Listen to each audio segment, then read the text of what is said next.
Facebook group, so let's get into Facebook. Stand by. Hey everybody, what's going on? It is 7:58. It's your friend James Shaw. We are in New York City this week, and I'm going to hang out with Phil M. Jones, exactly what to say, along with Vicky on my team. Vicky Lukaczyk is here with me as well, so we're going to hang out with Phil over the next few days. Jack Smith is here, Divya is here. We're going to see a lot of people, so thank you for choosing to be on. Listen, you need to go onto my Instagram this morning because Julie Hess, you need to see my setup. I am in New York City, and New York City hotel rooms, I feel like the entire room would fit in the closet of my house. And my master room, my closet in my bedroom is not that big, but it's an interesting setup. And then I rated the view. I rated the view on my Instagram this morning. I'll give you a hint. 6-7. I'd rate the view. We are going to have a great call today. This second half of the call, I want to talk about something. Actually, I posted it on my Instagram this morning as well. If you go to James D. Shaw on Instagram, I put up some data that we got from Resi Club. And Resi Club did a survey of agents all over the country, and they asked them who has the most leverage in today's market, sellers or buyers. Every single region of the country said buyers have more leverage right now, that leverage is moving toward the buyer. I'm getting in the shower. Okay, Did you get not in. want me to Get in, but iron? keep your camera off. All right, get in, but keep your camera off. Anyway, so buyers have the leverage, according to you, in just about every single market in the country. And that's a different play than what we had been doing during and right after the pandemic.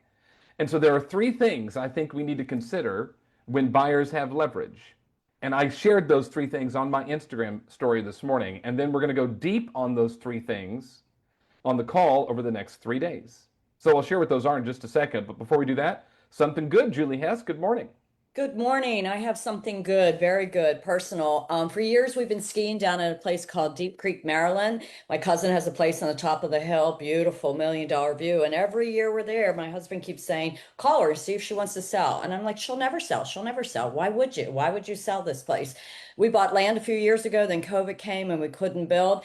On my way down to Deep Creek a couple weeks ago to see some friends, I get a text on Wednesday night. My cousin said, hey, we decided to sell our place. Would you like to list it? Because I have my Maryland license. Called her the next day, like, what changed? We want to move to the beach. And we could do that, sell our home and sell the resort. And I said, my husband and I would like to buy it. It's been a lifelong dream. And we wrote an offer, and now we own her home. There So, you go. couple stories. I said that she'd never sell. So don't ever say that somebody will never sell, because she did.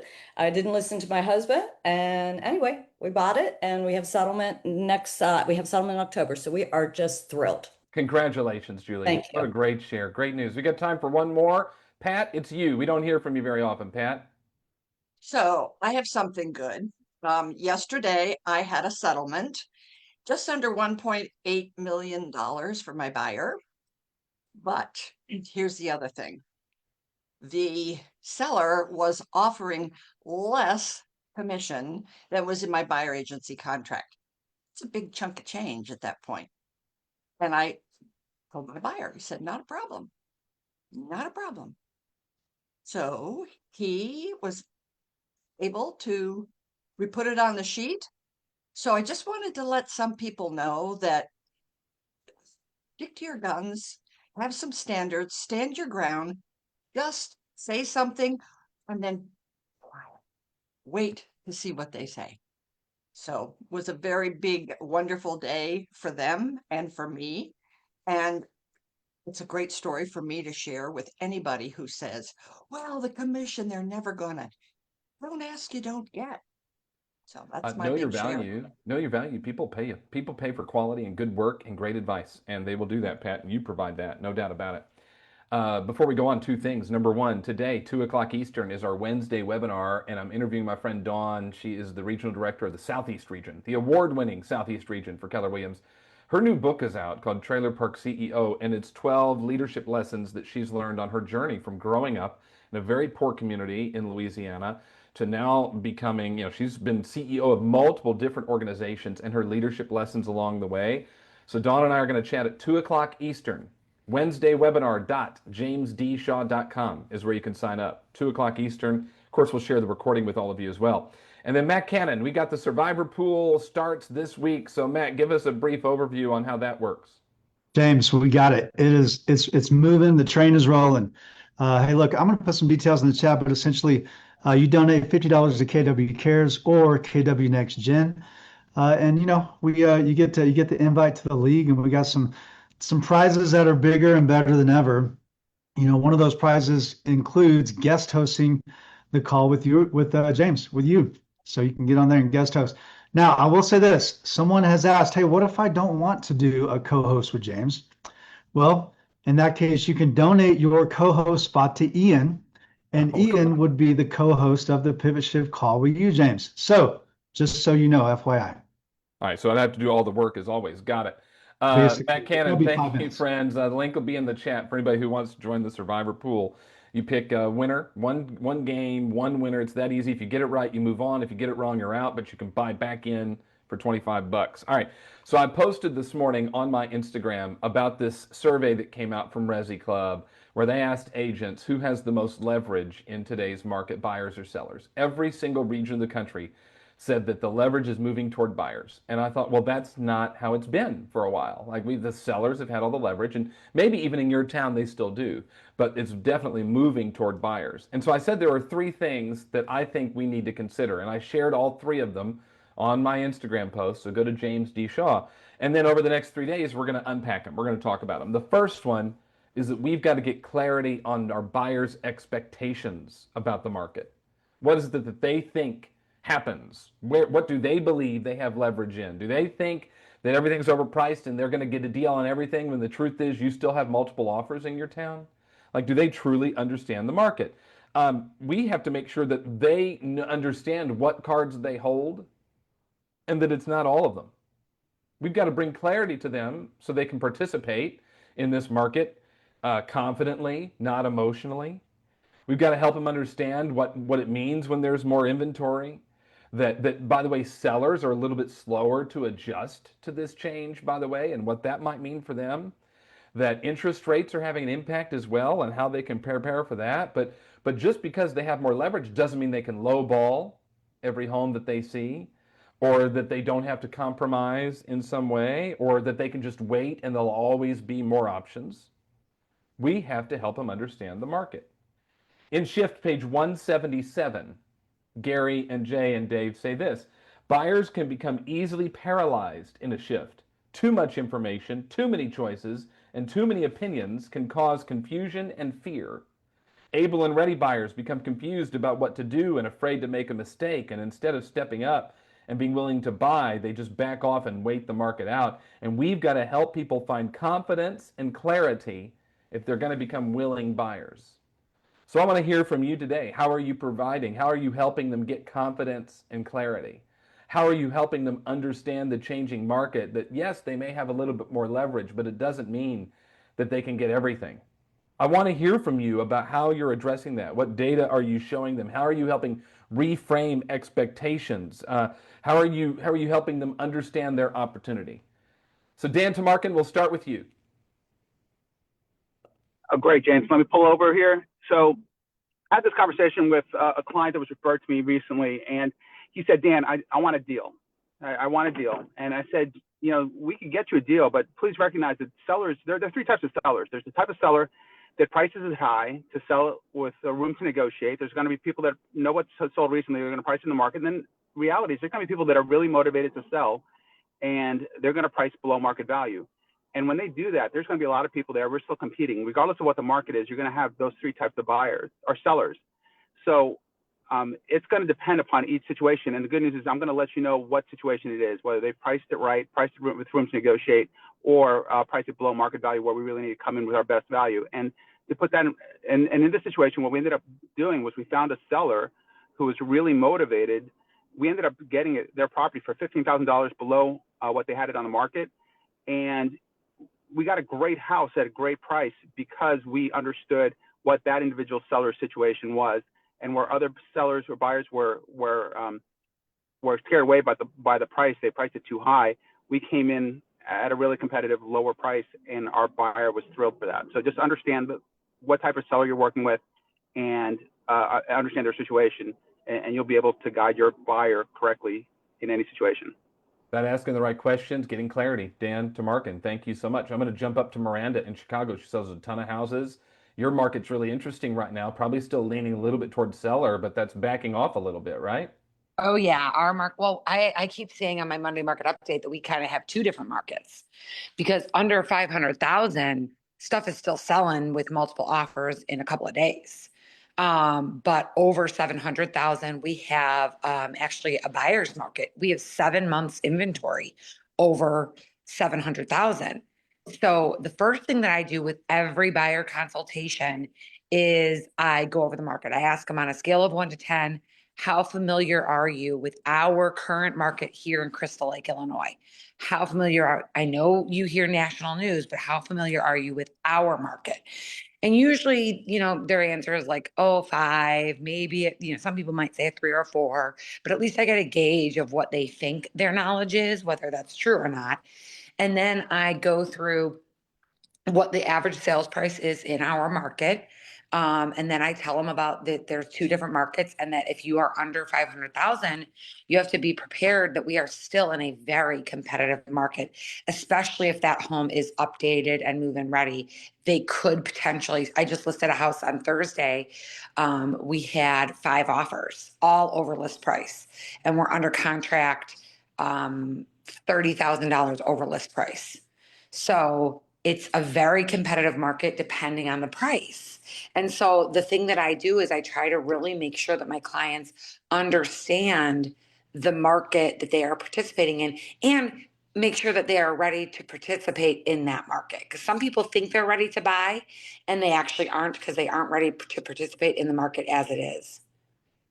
Gary says they got to be able, ready, and willing, right? Able, they have the financial ability to do so. Ready, they have the motivation to do it, but willing, like they're actually willing in this market to transact. And we've got to find those people, and it just takes a little bit more effort. Miranda, thank you. Great share. Appreciate you in the Chicago suburbs. I'm jumping all around because I'm trying to get people we haven't heard from in the last several days. So, Lee Corey, you're going to go next. Good morning. Hey, good morning, James. Maybe I'll see you on the streets. We're heading into New York City today for the US Open. So what I like to do is I like to flip the buyer into the seller. And what I mean by that is we, if they're going to buy and they have to sell, that's a great thing. But even if they're just a buyer, I'd like to say, let's take a look at it from the seller's point of view. Yes, there is work to be done and they have lived here for 20 years and, everything's not fully updated. And I know, as you said, James, they're the most expensive renovations. They're going to say, well, I need a 50,000 just to, do blah, blah, blah. I said, let's take a look at what the seller has to do, right? They have to take what they expect the price to be, and you're going to offer 50 to 75,000 under. How do you think they're going to feel? Like, what are they going to say to that offer? And they have one of 3 things that they want to do, right? So the question is just having them self-discover what a fair and reasonable offer is versus trying to get a deal, and not win the bid. We've got to teach them that. I have said many times, I learned it from Nikki Ubaldini, which is you cannot meet an expectation that hasn't been set. If you're not setting the expectation about what is a reasonable offer up front, then when it comes time to write it, Lee, it's really, really difficult. So how are you addressing it up front, like in your consultation? So we look at what has already sold and where we're so lucky because prices are still escalating here. And there are so many price houses that sell over asking, and they all are the ones that are sold within the first 3 weeks. However, we do look at the ones that may have needed some work and what was the percentage that they were off. And it's not 15%. It may be 3 or 4 or 5% tops. So it's just in terms of looking at what the past has been. Savannah in the chat. For those of you watching on Facebook or listening to the podcast or listening in your car, you didn't see Savannah in the chat. She just said, this is not Facebook Marketplace. You can't offer just whatever number pops into your mind. That's a great answer. I love it. Lee Corey, thank you so much. Thank you. Savannah, nice job. Renee Forsyth, welcome back. Good to see you. Good morning. Good morning from Colorful Colorado. Um, I I think you've said this, I don't know how many times, but if the buyers aren't buying it, you are every single day. And do you want to be the buyer every single day, or do you want someone else to be the buyer? And when it comes to price reductions, oftentimes compensation comes up as well. And knowing your percentages and knowing your value is super important. I have a house that's been on the market for a year, but it's been through a wildfire and through all this other stuff. Know what your worth is because everybody's looking to get a deal right now. So just don't forget that piece, and it's okay to walk away. It may hurt in the moment, but it'll save you in the long run. That's a great answer, Renee, and that goes into what we'll talk about tomorrow as well. So I hope you're here tomorrow because we're going to talk seller pricing strategy. If buyers are gaining leverage, what is the seller pricing strategy? And we'll talk about that tomorrow. Renee, thank you. Great to hear your voice. Adriana Rodriguez, hello in San Antonio. Your thoughts around helping buyers understand this market and setting expectations. Good morning, James. Well, this is a very interesting topic. This is how I start these conversations. I usually say to people, listen, trust is very important. I am not going to become a millionaire or rich just by selling this house to you. I'm going to be very honest and I'm going to tell you what I think of the house, the price, and what you should do for an offer, suggest, right? So, as a matter of fact, right now I am in a multiple offer situation. It's a house that my clients really, really, really want. So I thought, okay, well, what is the best offer you can live with? So the other thing that I did was to ask permission to do an inspection before going under contract. They agreed to it. Now my clients have clarity, which is one of the biggest things that I go for. I believe that if what the Bolo says, clarity is power. My dad always says, if it's the most decent transaction, it's going to be the most clear transaction. So I try to be very clear and I say, okay, are you ready to make these improvements into this home? I know this is a good home that you really, really want, but I just want you to be sober minded and be ready to do the expenses that are needed. Walking them through everything that's going to happen. Adriana, thank you. Telly, good morning.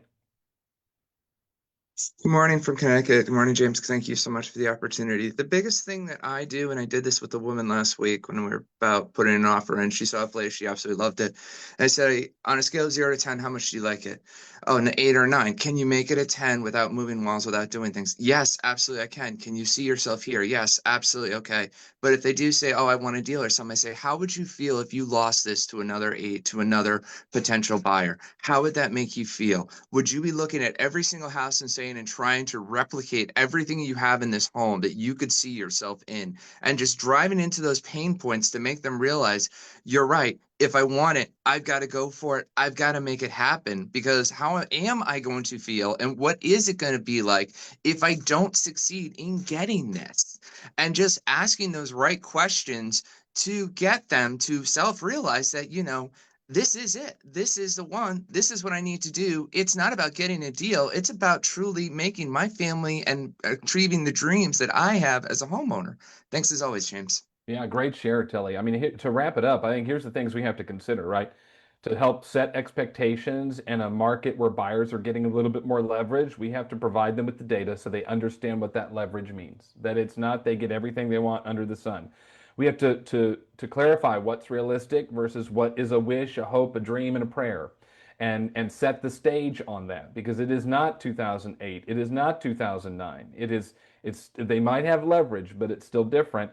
And then we want to take their excitement about buying and balance it with urgency. There aren't infinite choices. There isn't something necessarily better around the corner, and why they need to understand that now might be the best time to get their best opportunity and then go from there. Great shares today. The chat is full of good stuff too. Did you know that we upload the chat to the files section of the Pivot Shift Ahead Facebook group every day? So if you're ever looking for something in the chat, it's in the files section. So just go and find it there. Okay, so today, 2 o'clock Eastern, we have our Wednesday webinar with Dawn. You don't want to miss that on my Instagram. And if you would share the Instagram too so that other people see it, you'll see all 3 of the things I think we need to consider if buyers get more leverage. The next one is seller pricing strategy, which we will do tomorrow. So come back tomorrow and we'll tackle that one. Thank you for being here. I appreciate all of you. You got the inspiration. Go put in the perspiration, and we will see you tomorrow. Bye, everybody. Thanks, James. Thank you.